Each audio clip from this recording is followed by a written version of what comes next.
Chicas y chicos de Miguel Hernández, primer año, bienvenidas y bienvenidos a una nueva clase de geografía. Hoy vamos a trabajar con la hidrosfera, el agua, para decirlo de una manera más clara.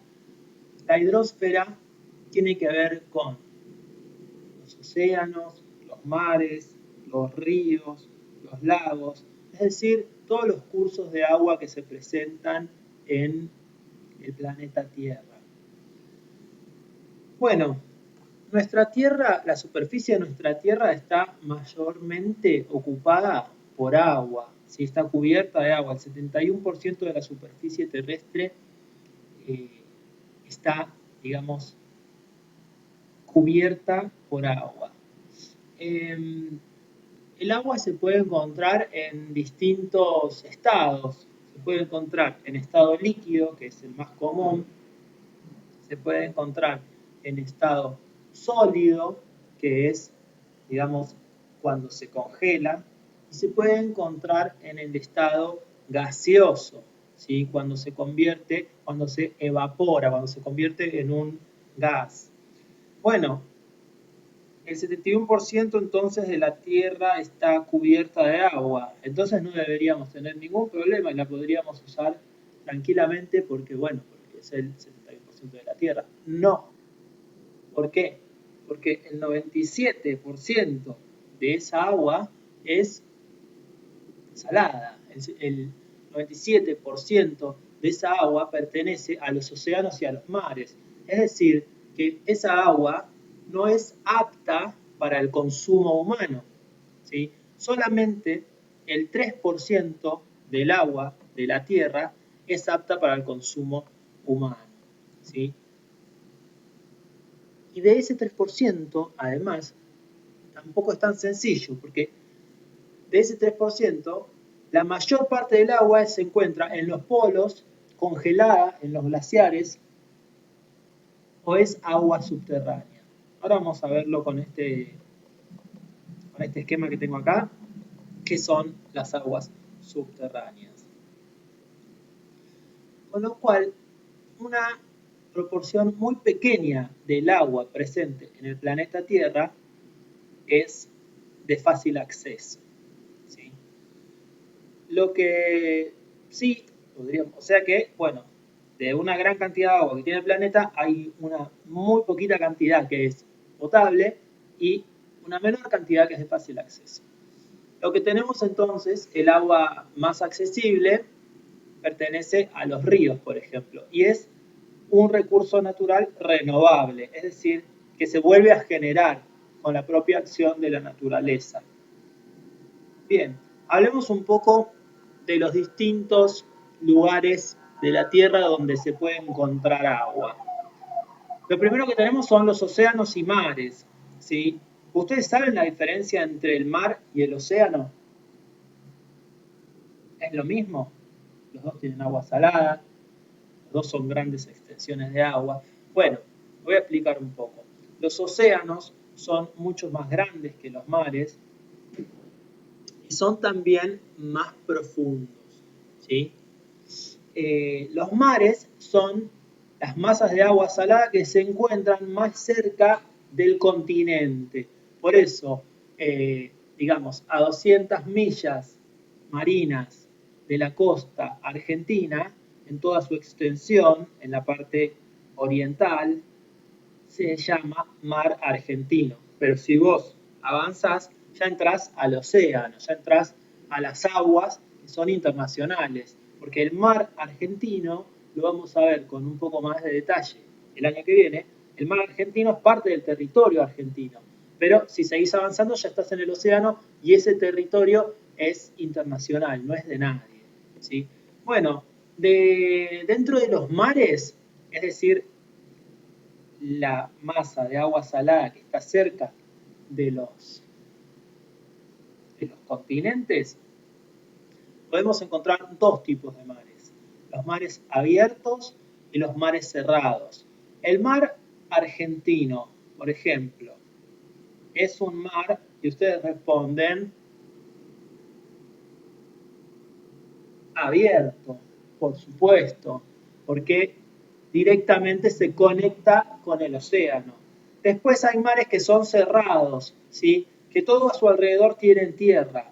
Este es el caso del mar Mediterráneo. Bueno, no lo había preparado, pero lo quiero mostrar porque es bastante claro. El mar Mediterráneo es un mar cerrado.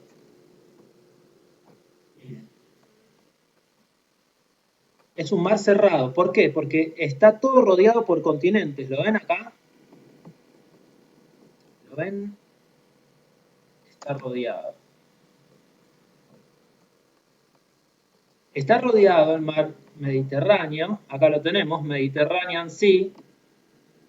Está rodeado por el norte de África, por el sur de Europa, ¿sí? Digamos, todo a su alrededor tiene tierra, por eso es un mar cerrado, no tiene casi contacto. Por acá se puede pasar, ¿eh? Tiene digamos, un paso. El estrecho de Gibraltar. Pero cuando es que no tiene conexión o que tiene una conexión muy chiquita con el océano, hablamos de un mar cerrado. ¿Sí? Bien, quería mostrarles eso. ¿Qué más? Dentro de los mares tenemos algunos movimientos de agua que son importantes conocer. El primer movimiento de agua es el de las mareas, que durante el día y durante la noche avanza o retrocede. ¿Sí? ¿Fueron alguna vez a la costa y notaron que durante la noche el mar había crecido? No sé, si llegan a la mañana temprano pueden ver que eh, la orilla, o digamos, está más cerca del agua, está como mojado, o por qué levantan las carpas. Bueno, muchas veces tiene que ver con que el mar, también por el viento, pero también muchas veces tiene que ver con que el mar avanza durante la noche y después retrocede. Ese movimiento se llama la marea, ¿sí? Y tiene que ver con la acción de la luna. No sé si llegamos a explicar esto, pero el universo se mueve por la fuerza de gravedad. La fuerza de gravedad tiene que ver con que los cuerpos de mayor masa atraen a los cuerpos de menor masa. Por eso, por ejemplo, todo lo que está en la Tierra cae hacia la Tierra. Todo lo que está en la Tierra tiene menor masa que la Tierra, entonces la fuerza de gravedad la atrae. Ahora, si nos remontamos al espacio exterior, el Sol es más grande que la Tierra y que los planetas del sistema solar. Por eso los atrae y hace que giren alrededor de él. Es un poco complejo, pero lo que quiero decir es que la Luna ejerce una atracción cuando está más cerca de la Tierra y hace que el mar avance, ¿sí? Atrae, la fuerza de gravedad de la Luna atrae, no es que el mar va a salir volando, pero hace ese movimiento, ¿sí? Como si fuera como un imán. Y después cuando la Luna está más lejos, retroceden las aguas. Ese es un movimiento de agua que tenemos que tener en cuenta. El otro movimiento de agua son las corrientes marinas, que no lo vamos a profundizar ahora porque lo vamos a ver más adelante cuando veamos el clima. Pero básicamente, les digo, las corrientes marinas son como masas de agua dentro del mar o dentro del océano, que es como un río dentro del mar. ¿Sí? Es una corriente de agua que puede ser una corriente cálida o una corriente fría. Y así sea, cálida o fría, tiene distintos efectos sobre el clima y sobre la fauna marina también. Pero lo dejamos para más adelante. A veces esas corrientes hacen que los barcos, por ejemplo, se metan en la corriente y vayan sin demasiado esfuerzo porque tiene esa dirección la corriente marina, va de un lado hacia otro, por lo tanto si uno pudiera... En la película Buscando a Nemo, en un momento aparecen unas tortugas que se dejaban llevar por la corriente australiana. Y Nemo estaba afuera de la corriente y de repente entraba y la corriente lo llevaba. Bueno, estamos hablando de eso, las corrientes marinas. Bueno, seguimos. Vamos a hablar ahora un poco de los ríos. Los ríos tienen que ver con, bueno, cuando llueve, esa agua cae a la tierra y parte de esa agua es absorbida, ¿sí? Por el propio suelo, pero otra parte no. Entonces se empieza a acumular y empieza a generar un río. Y en general, el río se acumula cuando el terreno está como deprimido, cuando el terreno está como más bajo y empieza a circular por ahí. Eso se llama cauce, el cauce de un río. ¿Sí? En general, el terreno suele estar con una pendiente y esa es la dirección que va a llevar el río, ¿sí? De las tierras más altas hacia las tierras más bajas, va cayendo. Y por lo general desemboca en el mar. A veces se evapora antes, pero en general el agua del río va hacia el mar. Nosotros lo vimos cuando vimos el río Nilo con los egipcios, ¿sí? Que desde el centro de África hacia el Mediterráneo transcurre el recorrido del río Nilo, ¿sí? Bueno, el recorrido de un río se llama curso, el curso del río, y se divide en tres cursos. El curso superior, que generalmente, acá por ejemplo lo podemos ver en un río de deshielo de montaña, ¿no? Se derrite el hielo y baja por la montaña el agua. También puede ser alimentado por las lluvias. El curso superior sería el río acá en la montaña y es donde está más vertical y por lo tanto es donde el río cae con más fuerza, ¿sí? Ese es el curso superior. Y ahí las aguas van a ir muy rápido y van a ir erosionando, esto lo vimos cuando vimos los distintos tipos de erosión, la erosión fluvial, que es la causada por los ríos, ahí donde tiene tanta fuerza porque hay tanta pendiente y el río cae con mucha fuerza, es donde erosiona más, donde arrastra más material, ¿sí? Y desprende material propiamente de la montaña. Después, en el curso medio, empieza a erosionar un poco menos, disminuye la fuerza erosiva, y en el curso inferior es donde ya empieza a llegar, por ejemplo, no sé, por acá, ya no va tan rápido el río, ¿sí? Y tampoco arrastra tanto. Lo que empieza a hacer es, empieza a depositar todos esos sedimentos, todo ese material que fue trayendo del curso superior y el curso medio, y lo empieza a depositar cerca de las costas o las desembocaduras. También otra cuestión que puede aparecer con los ríos es un afluente. Si viene un río y se le anexa a otro, ¿sí? Se juntan dos ríos, un río alimenta al otro, eso se llama un afluente. Después es importante mencionar la cuenca de un río que incluye los afluentes y las tierras de alrededor. Por ejemplo, nosotros con el río Uruguay, con el río Paraná, que terminan en el río de la Plata, estamos hablando de la cuenca del Plata. Son todos los ríos que alimentan, que terminan en el río de la Plata y después en el océano, ¿sí? Eso sería la cuenca. También incluye las tierras de alrededor.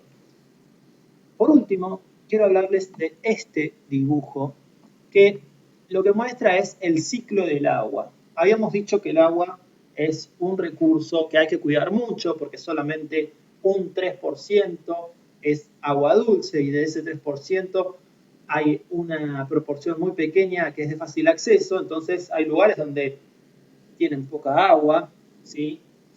Nosotros tenemos un montón de agua porque tenemos la cuenca del Plata y además tenemos ríos subterráneos. Acá lo podemos ver. Lo dijimos antes, las aguas subterráneas. ¿Qué son las aguas subterráneas? Bueno, cuando llueve hay mucha agua que no se queda en la superficie o en la cuenca de un río. Perdón, en el cauce de un río. Mucha se infiltra, como vemos acá, y se va como para abajo de la tierra, hasta que llega a un lugar que sea de roca, por ejemplo, y ahí sí, ya no puede seguir pasando y empieza a, digamos, con esa dirección, y esto es como un río que va por debajo del agua. Es importante esa agua porque esa agua es potable también.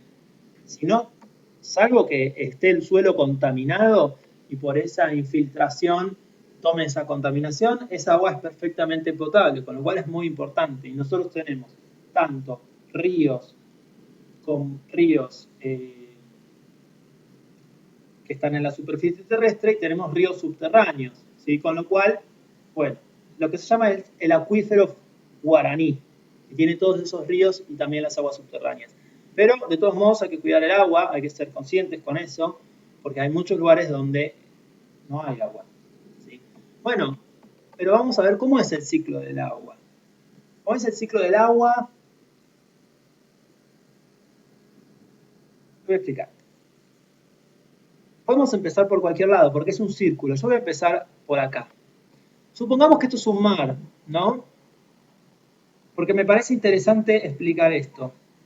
El agua salada del mar no es potable, pero hay una forma de convertir el agua salada en agua dulce, y lo hace la naturaleza. Los rayos del sol hacen, al darle temperatura al agua, hacen que se empiece a evaporar. Cuando el agua se calienta, se empieza a pasar del estado líquido al estado gaseoso, ¿sí? Cuando se convierte en un gas, comienza a subir. Pero las sales que hay en el océano y en los mares son más pesadas. Entonces, cuando se evapora, las sales caen. Cuando se evapora, las sales caen y quedan en el mar. Pero el agua que se evapora, que pasa de estado líquido a estado gaseoso, ya no tiene sal. Por lo tanto, esa agua después sí va a ser apta para consumo humano. Bueno, esa agua que se evaporó sube a las nubes y ahí vuelve a haber un cambio de temperatura. Cuando subimos en altura, la temperatura va bajando. Entonces ese cambio de temperatura hace que el agua se condense y pase de el estado gaseoso, de ese vapor, pase a un estado líquido. Pequeñas gotitas de agua muy pequeñas que forman las nubes, ¿sí? Y las nubes empiezan a ser llevadas de acá para allá por los vientos, ¿sí?